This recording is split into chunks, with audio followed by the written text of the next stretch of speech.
안녕하세요. 심플한 관심 종목 TV입니다.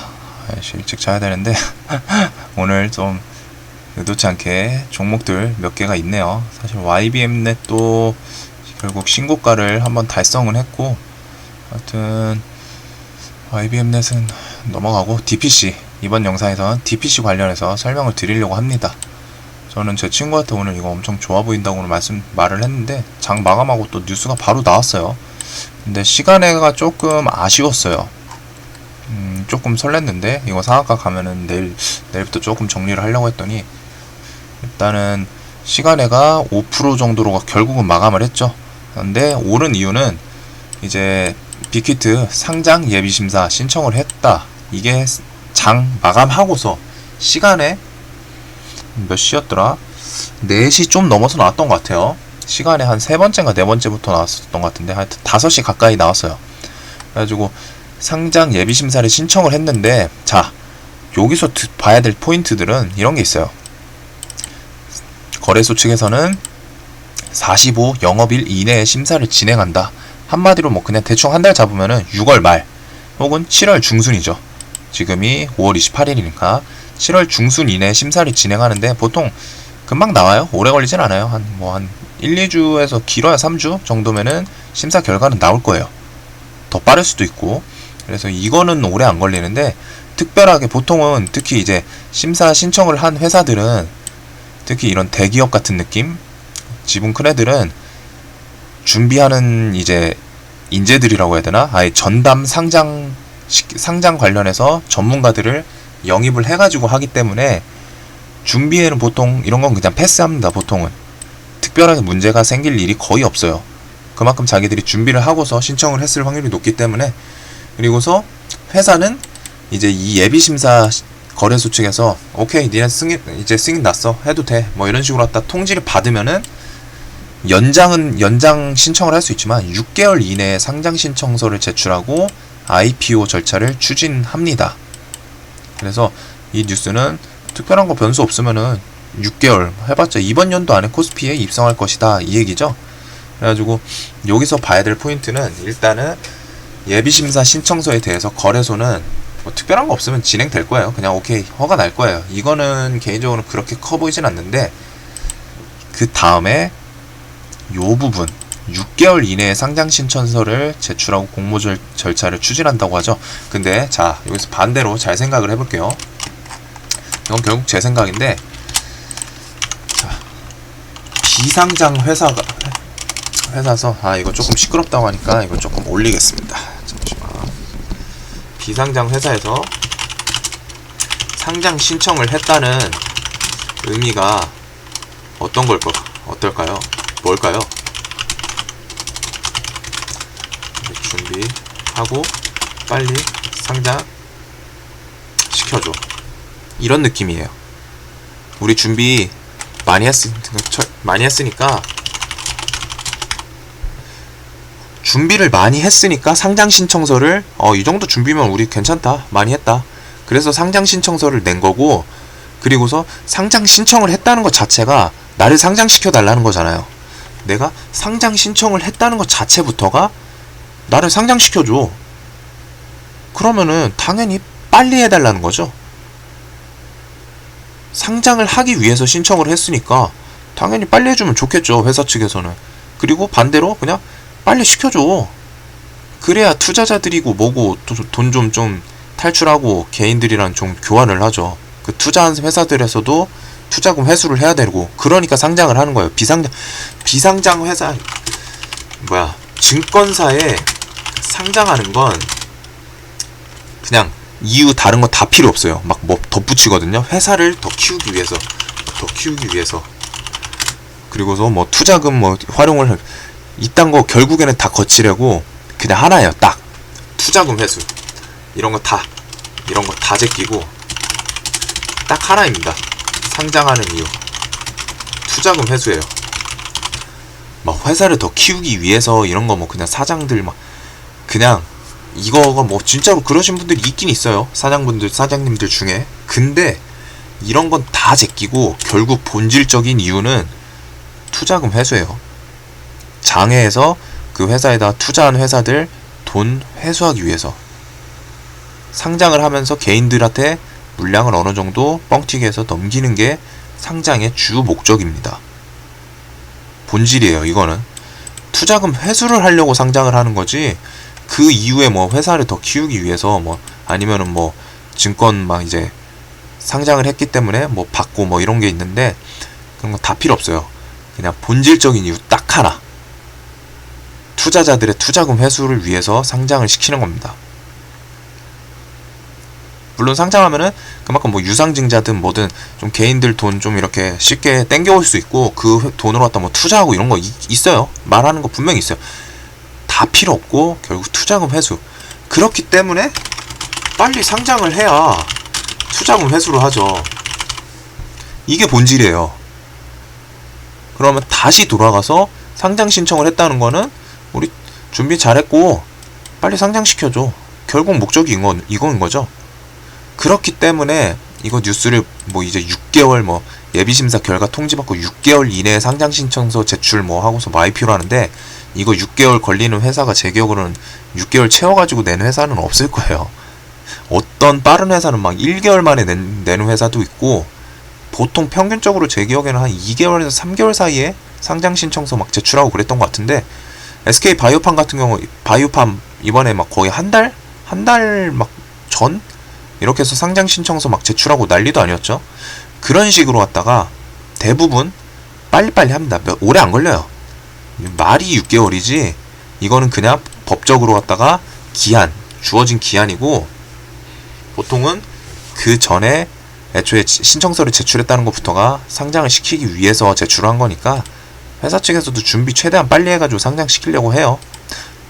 그리고서 이제 빅히트 같은 경우에는 방탄소년단 내년 군대 입대도 있고, 코로나 때문에 좀 가면 갈수록 분명히 수익률이 좀 줄어들 확률이 높아요. 왜? 콘서트도 못하고.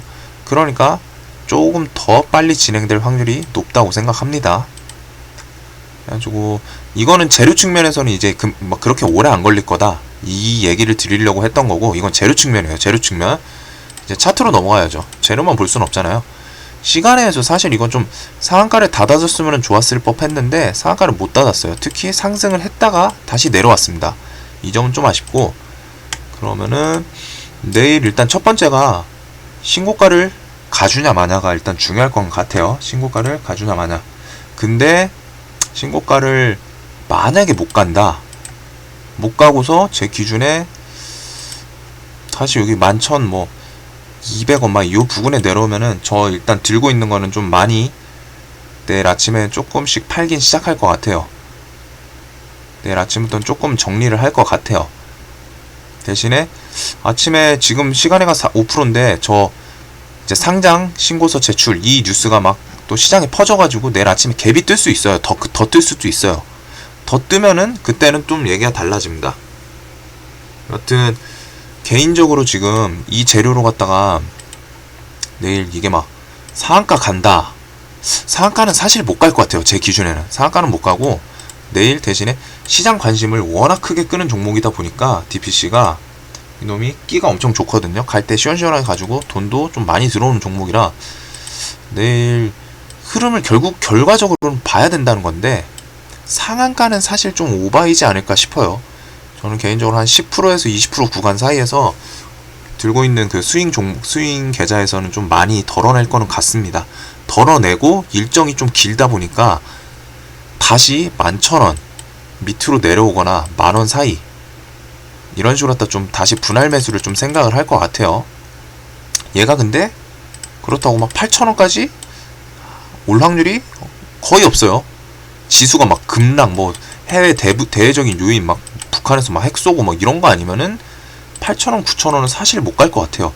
10,000원에서 11,000원 사이에서 놀다가 다시 올라가거나 아니면 미친 척하고 그냥 가거나 요 정도 시나리오가 좀 그려집니다. 개인적으로는.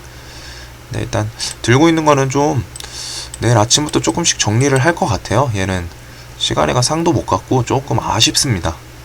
재료 임팩트도 조금 그렇고, 차라리 장중에 나왔으면은 순간적으로 저 뉴스가 막 퍼지면서 그냥 너도 나도 이런 일정 같은 거 혹은 재료에 대한 분석 없이 그냥 뭐야 뭐 상장신 예비 신청? 이거 뭐 바이오팜 최근에 2연상 갔던 그 재료 아니야? 얘도 그럼 가는 거 아니야? 막 하면서 이런 느낌으로 딱 달라붙었을 수 있는데 장 마감하고 나온 거라 이 점이 좀 아쉬워요. 장중에 이런 뉴스는 사실 장중에 나오는 게 좀 더 효과가 큽니다. 왜? 개인들이 판단할 시간을 안 주거든요. 개인들이 판단할 시간을 안 주고 최근에 바이오랜드가 크게 이슈를 한번 만들어줬기 때문에 이게 장중에 뜨면 개인들이 정신 못 차려요. 그냥 뭔진 몰라도 와, 쟤 막 갑자기 상승률 막 10% 막 불기둥 뽑고 있으니까 일단 시장가로 막 붙고 그거에서 또 오버슈팅 나오고 막 이런 분위기가 만들어지는데 지금은 조금 내일은 봐야 될 것 같아요. 내일은 봐야 되는데 재료 크기상 제가 막 이거 상한가 간다 이거는 뭐 좀 힘들 것 같고, 만약에 상한가 가면은 그 다음날 저는 무조건 팝니다. 만약에 상한가를 간다 그 다음날 시가에 저는 그냥 모든 양 일단 정리해요. 만약에 상한가를 간다면. 그리고 내일 주도 테마를 좀 보긴 봐야죠. 오늘 아마 또 새벽에 미중 무역전쟁 또 얘기 나와서 또 셀 것 같은데, 주도 테마가 내일은 저는 그린 뉴딜이랑 대북주, 그리고서 이거 반일 테마 지소미아 종료 이번 달 말이죠. 어린이 계질 고려제약 같은 경우에 차트상 반등 한번 줄 것 같고, 이 외에는 좀 없어 보이거든요. 진단 키트에 뭐 수급이 좀 더 들어온다 뭐 이런 거 아니면은. 그리고서 그나마 코로나 좀 퍼지고 있으니까 확진자 갑자기 늘어서 뭐 마스크 알코올주 이 정도인데, 그런 거 제외하고서는 사실 주도 테마가 좀 없어서 얘 돈이 크게 쏠리는지는 봐야 될 것 같아요. 재료는 좀 아쉬운데 얘가 끼가 워낙 좋고 하다 보니까 시장에 돈을 좀 끌어갈 수 있지 않을까 싶어가지고 일단 내일 흐름은 그걸 위주로 볼 것 같아요, 개인적으로. 그리고 단타 치러 온 외국인들 물량 또 다 나갔어요.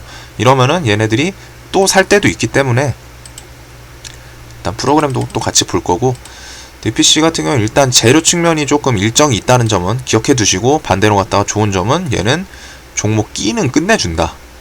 끼는 끝내주고 내일 시장에서 돈을 얼마나 쓸어가나 그걸 좀 보되, 또 하나 아쉬운 점이 내일 금요일이라는 점. 그래서 상한가는 사실 못 갈 것 같고, 얼마나 좀 크게 가주면 좋죠. 저도 당연히 돈을 좀 꽤 들고 있으니까 이 종목은 크게 가졌으면 좋긴 하겠는데, 저도 뭐 이제 뭐 제가 뭐 여기서 영상 말씀드린다고 이 종목이 막 수급이 막 제 영상 보시는 분들이 막 몇 억씩 또 질러가지고 막 쭉쭉 올릴 수 있는 그런 것도 당연히 아니고 그렇기 때문에 제가 들고 있음에도 뭐 이제 그냥 저는 그런 식으로 다 대응을 할 것 같다. 아침부터 좀 돈이 얼마나 얘가 땡겨가나 보면서 시장 관심을 좀 끌어주나, 신고가를 돌파하면 좀 더 보고, 못 가고 뭐 좀 꺾이는 느낌 든다, 혹은 11,000원 뭐 이렇게 부고 놓으면은 일단 들고 있는 종목 물량은 좀 많이 정리를 하고 눌림을 다시 볼 것 같다. 요 정도네요. 대신에 내일 진짜 돈 막 끌어당기면서 막 외국인이 미친듯이 사고 해주면은 갈 수 있긴 해요. 종목 끼가 워낙 좋아서, 재료 측면을 무시할 정도로 갖다 종목 끼가 좋아서. 그래서 내일 테마가 어떤 놈이 또 움직이는지 잘 체크를 해봐야 될 것 같고, DPC 영상은 이만 마치겠습니다. 다음 영상 이제 내일 아침 관심 테마 설명을 드릴게요. YBM넷도 설명을 드리고 싶었는데 아쉽다. 그래도 얘 결국 신고가를 가긴 갔네요. 요날에서 저는 매매 안 하지만 이 종목 추세 괜찮고 해서 신고가 갈 것 같다라고 말씀을 드린 게 어제 같은데 오늘 그냥 바로 뚫어버렸어요. 대금도 크게 떴고. 일단 영상 봐주셔서 감사하고, 도움 되셨다면 구독과 좋아요 꼭 좀 부탁드릴게요. 그리고 이거 오늘 12,000원인가에 물리셨다는 분들이 있는데, 이런 분들은 반성이라고 하면 또 뭐라고 하려나? 생각을 잘 해보세요. 이거를 왜 12,000원에서 샀는지 저는 모르겠어요. 특히 12,000원에서 사서 물렸어요 하시는 분들은 밑에서 지금 분할을 아예 생각을 안 했다는 거예요. 이거 12,000원에 샀어도 폭이 얼만데 5% 7%가 내려왔는데 이거를 분할을 하나도 생각을 안 했다는 건 12,000원에서 비중을 또 때려 박았다는 거죠. 왜? 여기서 그냥 갈 줄 알았거든. 그냥 올라갈 줄 알았거든. 그냥 올라갈 것 같았으면 이럴 때 좀 낮은 곳에서 좀 거래량 안 터지고 횡보하거나 눌려줬을 때 샀어야죠. 정작 이게 웃겨요. 개인들 심리가. 처음에 아무것도 모를 때는 이렇게 눌릴 때는 정작 관심을 안 가져요. 안 갈 것 같아서. 근데 정작 시세를 줄 때는 더 갈 것 같아서 사요. 고점에서. 그리고 마지막으로 활용 정점은 손절 생각이 없어요. 그냥 나 여기 샀으니까 더 갈 것 같지? 더 가겠지? 올라가니까 와, 뭔지 몰라도 간다. 이거에 대해서는 좀 생각 많이 해보세요. 정작 눌릴 때는 안 사고 시세 줄 때는 높은 곳에서 따라잡는다. 돌파하면 쉽지 않거든요. 이런 거 위에서 잡는 거. 그래놓고 산 것까지 또 좋은데 손절은 또 정작 생각도 안 해요. 지금 많이 물리신 분들은 뭐좀 정리하시는 게 맞아요. 사실 내일 갭 뜨면은 시간에 갭 뜨면은 조금씩 비중 확 줄이는 게 맞습니다. 내가 감당 못할 비중은 넣지 마세요. 제가 뭐 이 종목 뭐 완전하게 리딩 해드리는 것도 아니고 리딩 채널 아니라고 항상 말씀드리죠. 저한테 물리고 나서 매일 이거 물렸는데 한번 말해주세요. 이거 다 진짜 많아요. 메일로도 하루에도 막 한 15건 20건은 꼭 오는 것 같아요. 진짜 거의 고정 멘트예요. 고정 멘트. 제가 리딩 채널이 아니라고 말씀드리고 제가 그런 거에 대해서 답변 못 드린다고 법적으로 문제 있어서 못 드린다고 말씀드려도 한 번만 말씀해 주세요. 저도 말씀드리고는 싶은데 그런 거 어차피 해줘도 제가 득볼 것도 없고 과거에 말씀드렸죠. 괜히 해줬다가 본절 탈출하면 그나마 다행인데 손절하고서 막 올라가거나 하면은 저한테 욕박으신 분들도 있어가지고 저는 그때 그 기억 때문에 저는 절대 안 합니다. 그거 절대 안 해요. 제가 무조건 손해이기 때문에 안 합니다. 그래서 물리신 분들은 각자 자신의 기준을 좀 정하세요. 손절 안 한 게 문제예요. 일단 손절이랑 비중 두 개만 고쳐도 비중 고치고 손절 라인만 잡아도 손절 할 수 있어요. 애초에 할 생각이 안 했으니까 손절을 생각이 없었으니까 못 하는 거지 안 하는 거지 엄밀히 말하면. 그 점에 대해서 꼭 생각하시고 하여튼 영상 봐주셔서 감사하고 도움 되셨다면 구독과 좋아요 꼭 좀 부탁드릴게요. 감사합니다.